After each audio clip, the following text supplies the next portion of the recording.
If we're going to break down real fighting in a movie, it doesn't get better than the Muay Thai in Tony Jaa's Ong Bak. It's one of the most iconic martial arts movies of all time.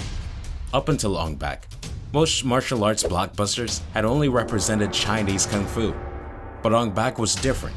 It showed the world the most effective striking system in human history, the national art of Thailand Muay Thai. The choreography in old Kung Fu movies was slick, but it didn't represent real-life combat.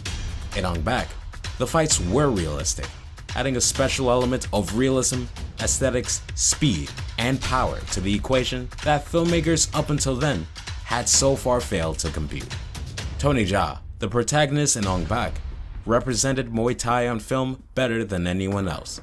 He demonstrated the hardness of Muay Thai, not only showcasing the famous offense for which Muay Thai is known, he also exemplified the sport's undervalued defense and ability to take and absorb shots, and properly block and evade all types of strikes. All of Muay Thai's primary weapons were on display on Ong Bak. It should come as no surprise then that a primary trainer of Tony Jaa's was Yatong Sinanen, the greatest Muay Thai coach of all time, and one who produced the greatest amount of stadium champions, including the GOAT, greatest of all time, Samart Payakarun. This movie changed the martial arts landscape in film. Muay Thai's knees and elbows are now commonly seen in new action flicks. Let's explore the authentic Muay Thai techniques used in this movie and break down how legendary strikers have used them in actual combat. Sequence 1. Fight me now! Come on! Back Muay Thai! Ah!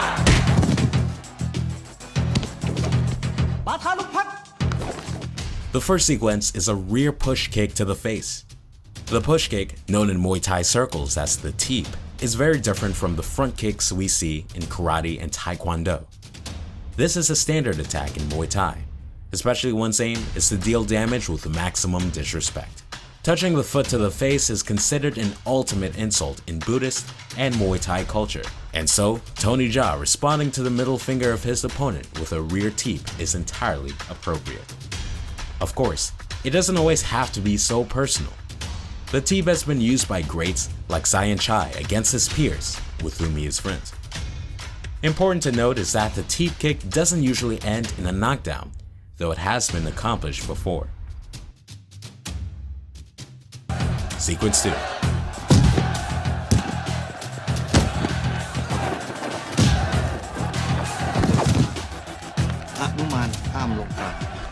Up next is a left roundhouse against a right hand, a classic counter that a Muay Thai fighter will use when up against a puncher. Typically deployed against a brawler who chucks his right hand from far away, the switch kick lands on the ribs as soon as the rear hand telegraphs the punch. As his opponent is pushed back, Tony then follows up with the Ong Bak elbow, a technique immortalized by this film. This devastating strike has a long history, developed by Golden Era Muay Thai legends such as Somrak Kamsing, later popularized by Anderson Silva, and more recently applied to hellacious effect by Muay Thai prospect Jack Farrell.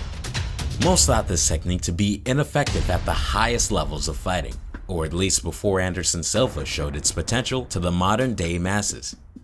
A legitimate and common tactic in the golden era of Muay Thai, the Ong Bak elbow is then followed by the same roundhouse counter, then with a jumping knee to the face, a classic Muay Boran move.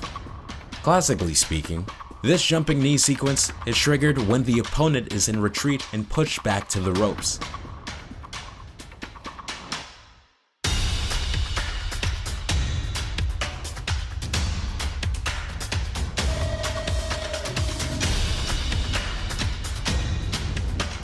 In Ong Bak, it's employed against the roundhouse, which I have never seen before. While exceedingly difficult, a Nak Muay talented enough should be able to land it.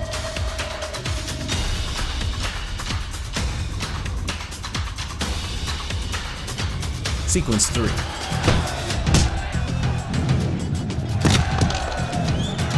The third string of strikes is a punching flurry, followed by a jumping downward elbow. I'm not going to comment on the punches, because mechanically, they are terrible. I'm not sure how they made it into this film. but the jumping downward elbow from 6 feet away is a thing of beauty. I've never seen a downward elbow land from this far away, but I've seen it attempted several times. In fact, here's Santos Davey demonstrating this exact technique.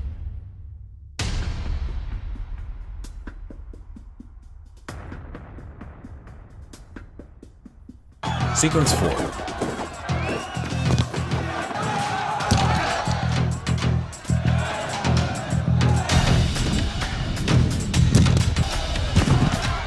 We arrive here at what is called a knee barrier.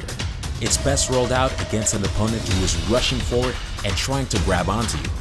In Muay Thai, this is a strike best saved for clinching knee fighters.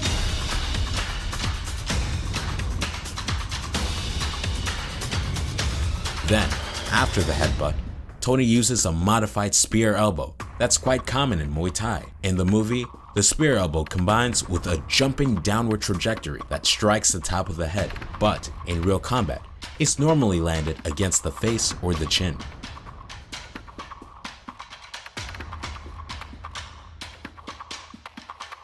To follow this elbow, Tony climbs on top of the opponent to deliver a double downward elbow. Normally in Muay Thai, a single downward elbow, regularly performed by the best Muay Thai fighter of this era, Sayenchai. It is also classic to pay respects to your opponent after a fight in Muay Thai. Sequence 5.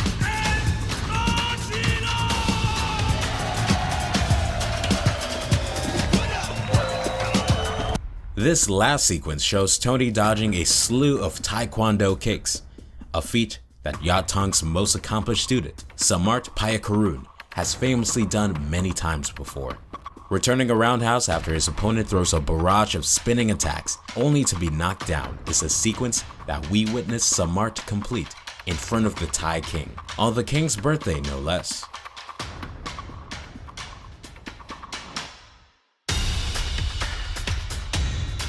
Though I limited myself to 5 sequences, Ong Bak is chock full of prime examples of real-world fighting tactics in a make-believe movie setting.